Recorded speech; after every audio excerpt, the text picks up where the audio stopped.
Hey there, Bible buddies. I've got another Bible review for you today, and if you're an eagle-eyed vintage Bible aficionado such as myself, this should look very familiar to you, especially this portion up here. Now, down here might not look so familiar to you, but this is just a friendly reminder that vintage companies back in the day, like Thomas Nelson and some others, they would produce these sort of one-off editions for brands such as Revivaltime Media Ministries. They would brand it as such, and they would kind of obscure their branding so that you wouldn't be able to quickly tell that it was a Thomas Nelson product.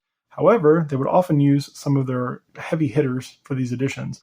So this particular example is one that is probably the most popular New King James New Testament that's out there, but it could be had for much less than what its like Thomas Nelson branded equivalent would be. So go ahead and take a look at this one, see what makes it different, see what makes it so special, and we'll go from there.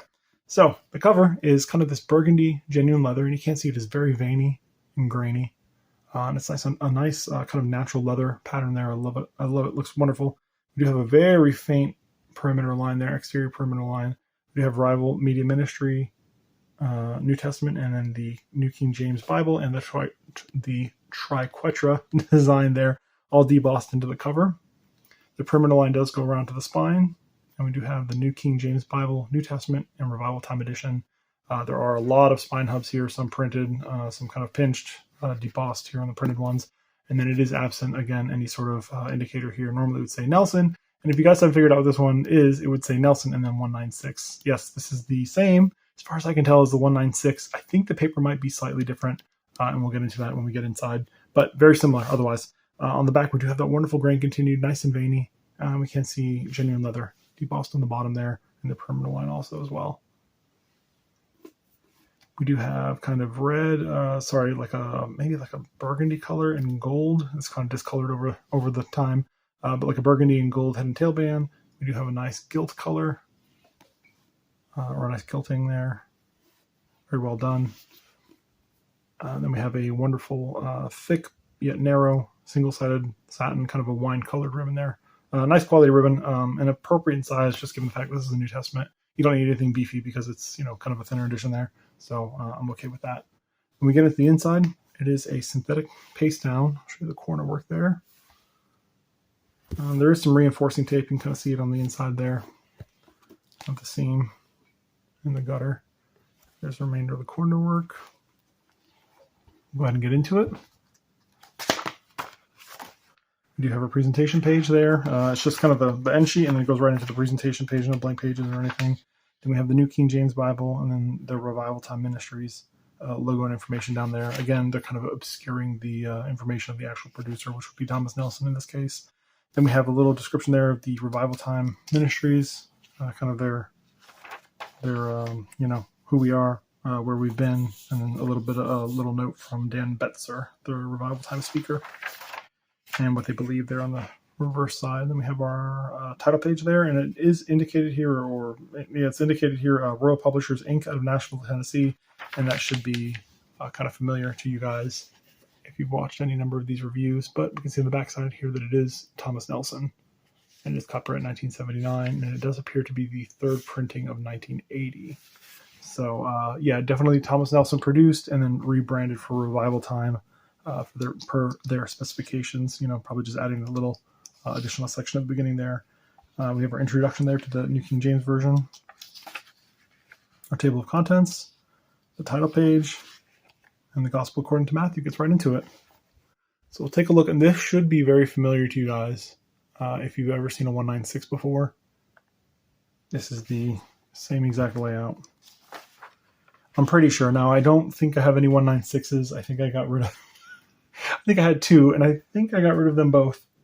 I can't remember. I might have one lingering, but I don't remember offhand. So as far as I can tell, with no 196 in hand, I do believe that this is the same layout as the 196. And it does appear to be very similar. However, I did notice, though, that the paper, I remember the 196 paper being like cardstock, and this does not feel quite as thick. And it's actually a little bit, I hate to say, it's a little bit nicer of a paper because it isn't so thick.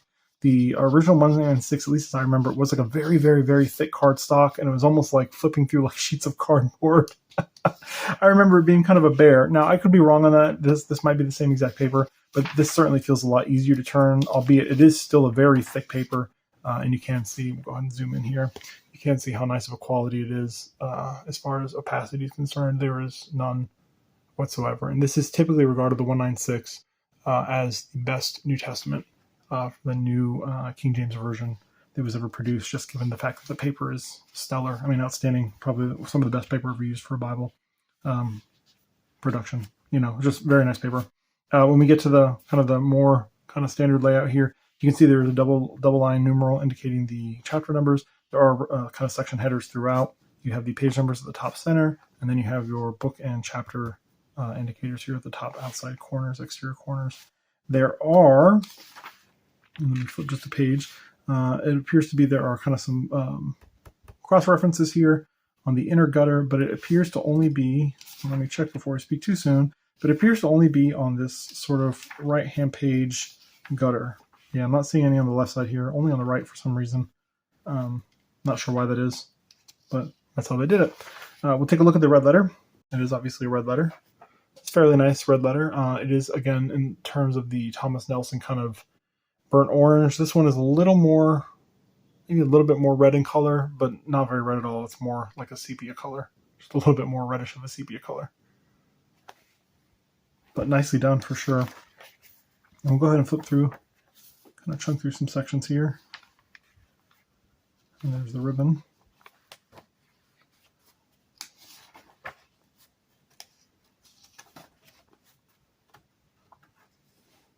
And it does appear to have some poetic setting. Not much though. But it is a double column paragraph. Sorry, double column verse by verse. I don't know why I said double column paragraph. I'm looking right at it. But yeah, you can see a little bit of indentation here for some portions of it. Although it doesn't look like they try to even out the lines or anything like that. But again, yeah, double column verse by verse layout. And these New Testaments always go so much faster because I don't have to stop at Psalm or Psalms or anything. Psalm 119. But yeah, very nice edition. You can see that it does kind of have some trouble staying closed again because this paper is fairly thick. Man, it's such a nice paper. There's some of the layouts. Second epistle of Paul, the Apostle to the Corinthians.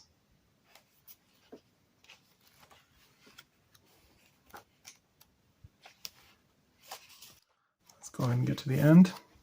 I don't think that there's much in the way of helps at the end. There's the end of the New Testament. So there's like a portion here. It starts with a B instead of A. So I'm wondering if there was supposed to be some print on this side, and it just got omitted because it begins here at a point number B. Then we have the meaning of the Christian life, and it's kind of a subject, subjects. Here, I'll show you guys. You guys can see it better than I can explain it, that's for sure. I'm getting tongue-tied on this one. But yeah, kind of a brief subject index there. Here it's just blank, and then we have kind of that nice mottled end sheet, kind of looks like a parchment paper, and then just the flyleaf there. But yeah, that's the end of it. No maps or anything like that. It's a fairly trim edition, nice and skinny. Let's go ahead and get some measurements so you can get the actual measurements and not just my word for it. But it's comes in at 8 and 3/8 inches tall by 5, just under 5.5 inches wide. And it is right at 1 inch thick. So again, yeah, very trim edition, very neat. Again, if you guys are interested in the 196, this might be the way to go. I got this one for about 1/10, to put it bluntly, about 1/10 of the cost of what a 196 would be. Now again, I'm curious if the paper thickness is the same. It does feel ever so slightly thinner, but again, still spectacular as far as show through is concerned. You don't see anything there, and there isn't any show through to be had. So if it is thinner, it could just be me not having handled the 196 in quite a while. Yeah, let's go ahead and get measurements, font measurements, and then I'll end this stumbly video with my ums and ums. Okay, so the H here is right at a 10-point font versus Times New Roman. No, about a 10-point also. So about a 10-point font versus Times New Roman all the way around. for this edition. Again, very nice font, very nice leading. Leading is the spacing between the lines. It's very nicely done. It's very reminiscent of maybe like a novel would be, right? Kind of that layout. It's nice and breathable. You have great kind of margin space there and that sort of thing. So just a very nice edition overall of this New King James Version New Testament. So Bible Buddies, if you have any questions, comments, concerns, please feel free to leave them down below. Otherwise, Bible Buddies, until next time, bye.